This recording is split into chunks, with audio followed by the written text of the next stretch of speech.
Namaskar. Hello, friends. Today we will talk about spiritual pursuit.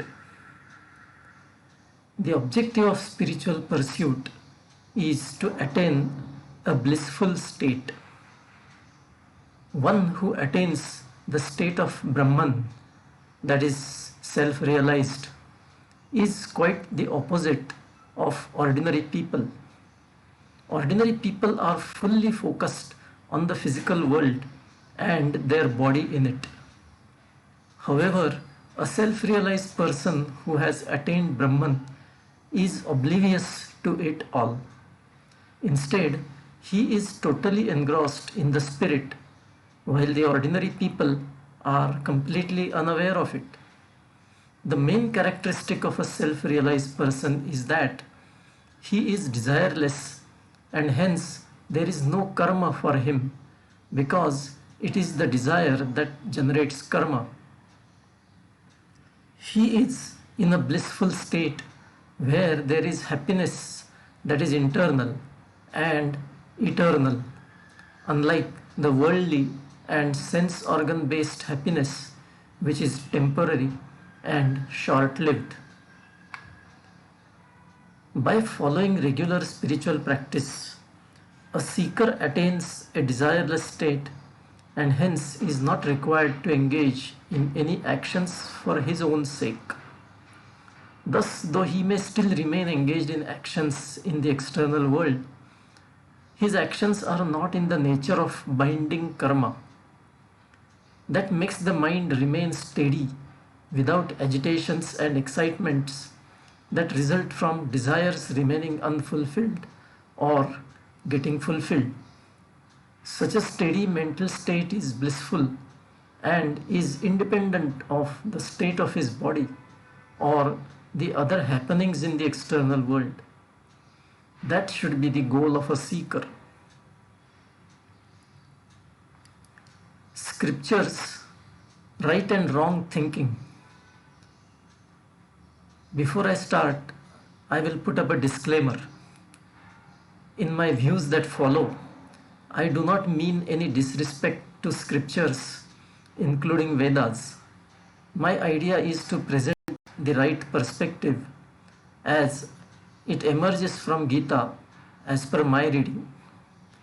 Sant Jnaneshwar uses the metaphor of a large river that has a lot of water, but we need only a little for quenching our thirst.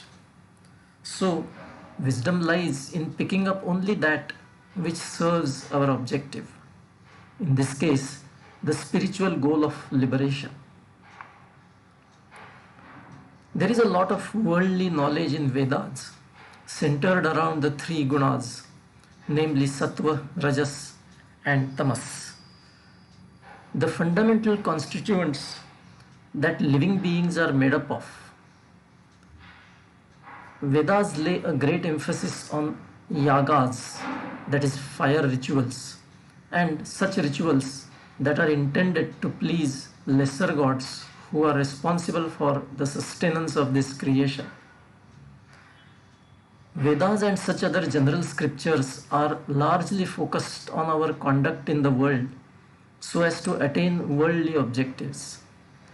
Such scriptures often tend to confuse us by giving different alternatives in different situations. Besides, the injunctions of the scriptures bind us into what is right and what is wrong, so long as we have worldly desires to fulfill. So long as our worldly desires remain, these scriptures keep us bound to our karma and repeated cycles of birth and death.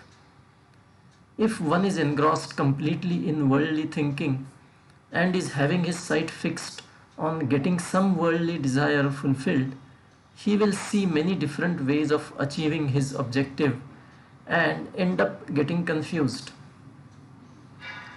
A true spiritual seeker needs to transcend worldly concerns and focus on only that part of scriptural knowledge which leads one to self realization. For that, the seeker has to give up rajas and tamas because they are totally submerged in the worldly affairs. Performing all kinds of yagas as prescribed in the Vedas also will ultimately lead to the final spiritual goal of self realization, but they are too strenuous and elaborate, requiring a lot of effort and resources.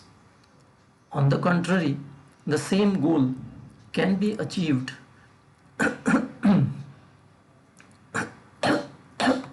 sorry the same goal can be much more easily attained through pursuit of sattvic activities. Sattva guna is like a bridge between the worldly and spiritual because it is oriented towards spiritual. So the Gita exhorts us to give up our active interest in our worldly life and engage in sattvic activities that are focused on the spirit or our real self. That is the key to spiritual pursuit.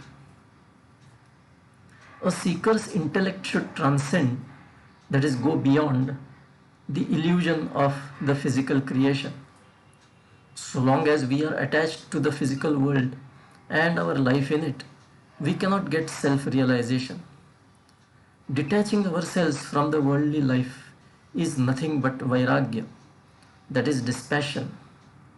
When vairagya sets in, all the spiritual philosophy that we read or heard becomes irrelevant. We don't anymore need to bother about spiritual knowledge in linguistic terms contained in the scriptures or, or in the discourses by knowledgeable people. One practical reason, even otherwise, why scriptures or discourses have a limited use is that they are cast in a language with all the typical constraints of language and the problems of communication. So they are vulnerable to different interpretations and even misinterpretation.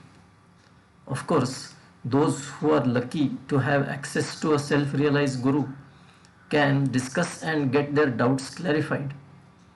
But it is difficult for most people to have that kind of access to the right guru.